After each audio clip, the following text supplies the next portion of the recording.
Okay. Now let us discuss about law of conservation of momentum. Okay, we know that the impulse of force I is equal to change in momentum that we discussed in the previous topic. That is I is also equal to delta mv, that is nothing but change in momentum. During impact, we know that F12 is equal to F21. These two forces are equal, but it is in opposite direction. It is law of conservation of momentum. I will give you some important things related to this law of conservation of momentum. That is, here the sum of impulsive force. Okay, once you look at this, from this what we can conclude that sum of impulse is 0. Okay, when these two are equal, it's having opposite sign, but it will become 0. Change in moment also 0. Change in moment is also 0. During impact, we know that during impact sum of impulse is 0. Okay, the same thing I have written is 0. Then impulse of force is I is equal to 0. Then delta mv, change in momentum, about change in momentum is what? Is equal to, change in momentum is also equal to 0. That's what is law of conservation of momentum. Here you can go for next. Okay, the change in momentum is 0. When change in momentum is 0, change in momentum is 0. That is, change in momentum is what? We can write like this: final momentum minus initial momentum is equal to 0. And then if it is 0, you can write it like this also, that is final momentum is equal to initial momentum, or initial momentum is equal to final momentum. Okay, here I will write it for equation for initial momentum is equal to final momentum. What is initial momentum is m1 v1. There are two bodies for an impulse or a collision, m1 v1 plus m2 v2. The mass is m1 m2, the mass of the body 1, mass of the body 2, velocity of the body 1 and velocity of the body 2. It is before collision. Masses of bodies 1 and 2, velocities of body 1 and 2 before impact. This is before impact. Final is after impact. That we can write it like this: m1 v1 dash plus m2 v2 dash. After impact, there is no change in mass.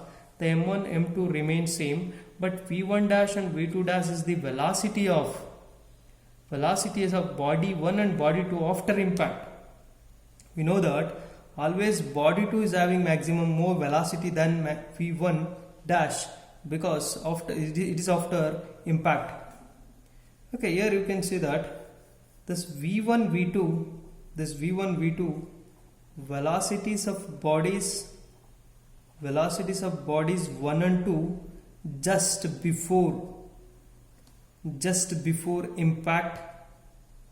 This v1 dash and v2 dash are velocities of bodies after impact. Okay, this is nothing but this is the law of conservation of moment. m1 v1 plus m2 v2 is equal to m1 v1 dash plus m2 v2 dash. Okay, we can move on to the next topic, that what is when the body is subjected to this impact, collision.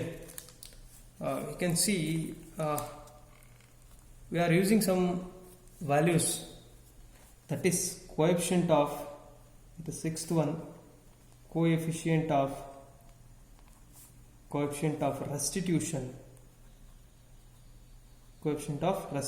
that is E. coefficient of restitution, that is E. What is this coefficient of restitution? It is defined as the ratio of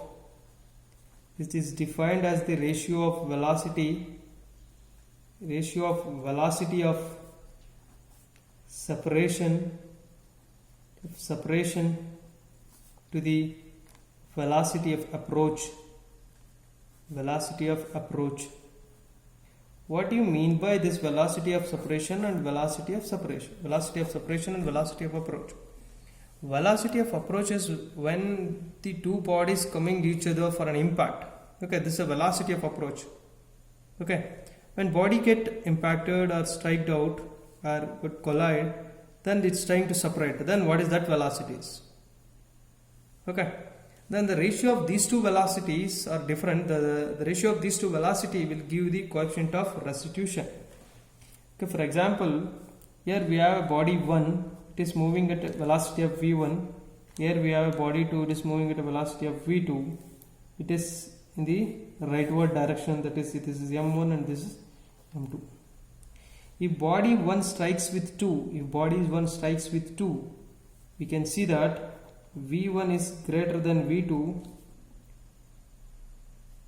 Then when here you can see that when v1 is greater than v2, okay, eradu equal idre, when these two velocities are equal, it is moving at a constant like velocity like this, it's moving.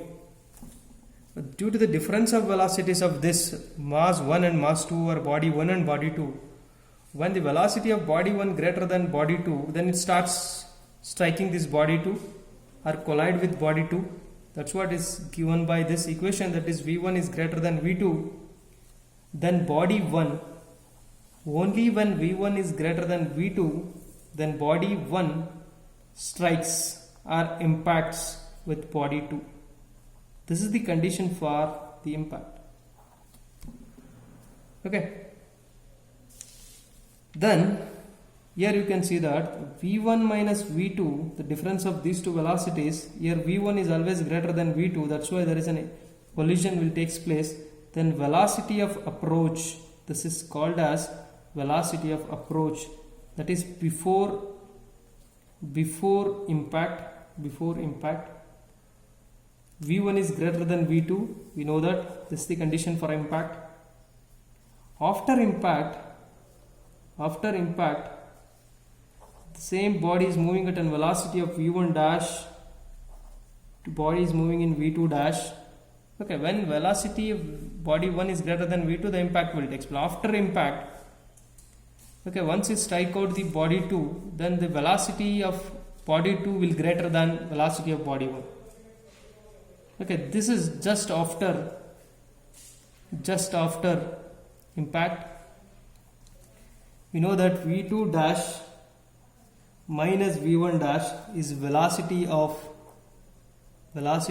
separation, is the difference of these two velocities. This separation is possible only when v2 dash is greater than v1 dash. The separation is possible.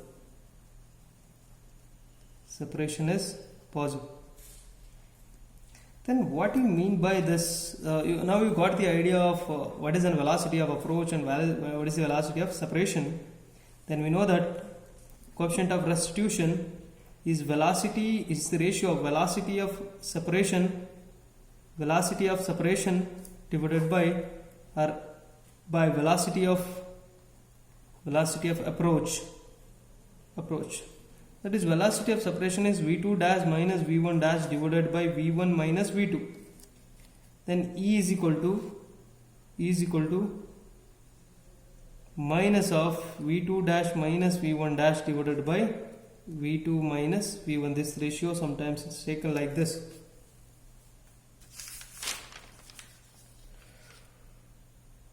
Okay, next we'll give you some values for this. We can see what is the term you are using while solving the problems. That is types of impacts. types of impacts it is based on the coefficient of restitution E. For instance, type A, if E is equal to 1, then impact is called as perfectly elastic impact. B, when E is less than 1 or greater than 0 or in between 0 and 1, that any value between 0 and 1, then this type of impact is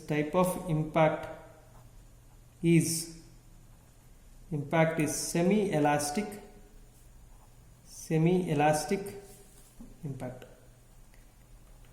Then what is C? Then E is equal to 0. It is perfectly plastic impact.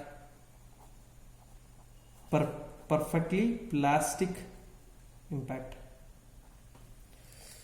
Okay, these topics, these are some terms we have discussed from the last video. Later on, we can solve some problems in the next video. Thank you.